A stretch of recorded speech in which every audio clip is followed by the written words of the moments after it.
Hello दोस्तों, आपका स्वागत है इम्बाइब इंग्लिश क्लासेस के इस वीडियो लेक्चर में।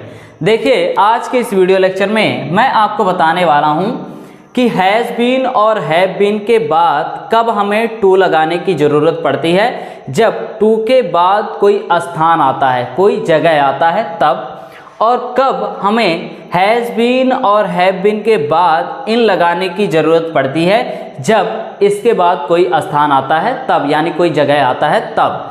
तो आज के इस वीडियो लेक्चर में आप जानने वाले हैं कि हैज़ बीन और हैव बीन के बाद टू का यूज कब करना होता है, क्या कंडीशन होगा, क्या सिचुएशन होगा जब हैज़ बीन और हैव बीन के बाद टू लगाने की ज़रूरत पड़ेगी और इस टू के बाद कोई जगह आएगा, कोई स्थान आएगा तब, और क्या कंडीशन होगा, क्या सिचुएशन होगा जब हैज़ बीन और हैव बीन के बाद इन लगाने की ज़रूरत पड़ेगी, जब इसके बाद क्या होगा, कोई स्थान होगा, कोई जगह होगा तब। यहाँ पे देखिए, इन दोनों फैक्ट के बारे में मैं आपको इस स्ट्रक्चर के माध्यम से बताता हूँ। यहाँ पे देखिए, मान लीजिए दो स्थान है, दो अलग अलग क्या है, स्थान है।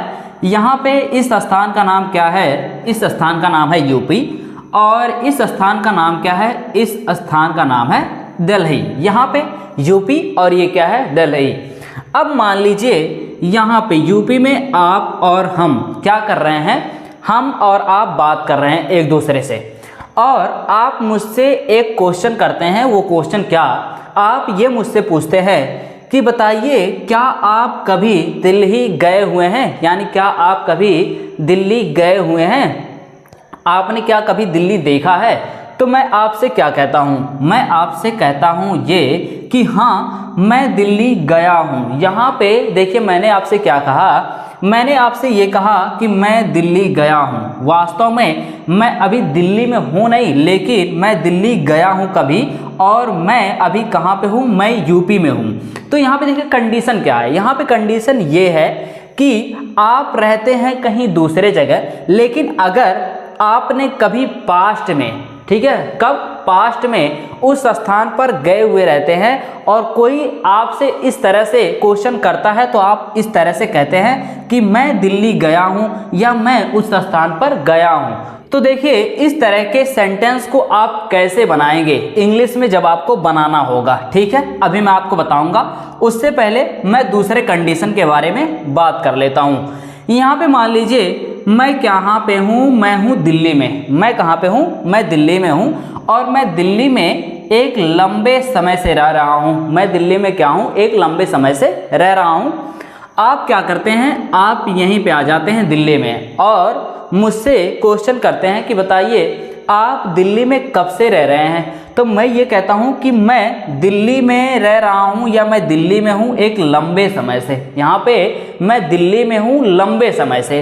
तो देखिए, ऐसे सेंटेंस को हम कैसे इंग्लिश में बनाएंगे और इस तरह के सेंटेंस को कैसे हम इंग्लिश में बनाएंगे। यहाँ पे देखिए, अब जब आपको इस तरह के सेंटेंस को बनाने की ज़रूरत पड़ेगी तो आप क्या करेंगे, आप ये करेंगे आई हैव बीन टू। अब यहाँ पे हैव बीन के साथ आप किसका यूज कर रहे हैं, आप हैव बीन के साथ टू का यूज कर रहे हैं, टू दिल्ली, यहाँ पे to Delhi.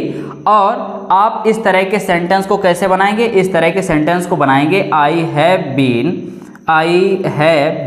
In Delhi, I have been in Delhi.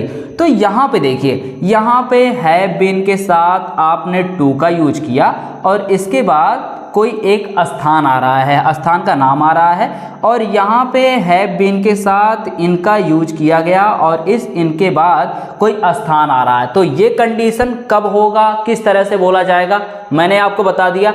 और ये कंडीशन, इस तरह के सेंटेंस को किस कंडीशन में बोला जाएगा, मैंने आपको बता दिया। यहाँ पे एक चीज़ और मैं आपको बता देना चाहता हूँ कि अगर हमारा सब्जेक्ट आई के बजाय ही होता तो यहाँ पे हैव का नहीं बल्कि हैज़ का यूज हुआ होता, और यहाँ पे अगर आई के बजाय यहाँ पे भी क्या होता, ही होता, सी होता, या कोई थर्ड पर्सन का सिंगुलर प्रोनाउन होता, तो यहाँ पे भी हैव का यूज नहीं बल्कि किसका यूज हुआ होता, हैज़ का यूज हुआ होता। तो आज के इस वीडियो लेक्चर में मैंने आपको बताया कि हैज़ बीन और हैव बीन के बाद हमको टू का यूज कब करना होगा, जब इसके बाद कोई स्थान आएगा, और हैज़ बीन और हैव बीन के बाद इनका यूज कब करना होगा, जब इसके बाद कोई स्थान आएगा तब। तो आज के इस वीडियो लेक्चर में बस इतना ही।